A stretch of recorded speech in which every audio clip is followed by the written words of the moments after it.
Poco X6 Pro 5G phone வந்து use பண்ணிகிட்டு இருக்கிறப்ப டெட் ஆயிடுச்சுன்னு காண்டாக்ட் பண்ணியிருந்தாங்க. இது செக் பண்ணி பார்த்ததில் CPU, RAM, ஸ்டோரேஜ் ஏசி எந்த ப்ராப்ளமும் கிடையாது. ஃபோனில் வந்து மல்டிபிள் இடத்துல ஷார்ட் சர்க்யூட் இருந்துச்சு, லீக்கேஜ் இருந்துச்சு.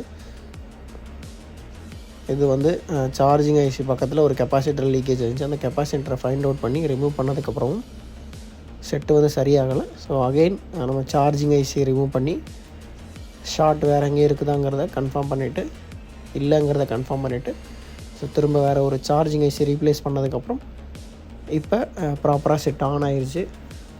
கஸ்டமர் டேட்டாவோட இந்த ஃபோனை வந்து நம்ம ரெடி பண்ணி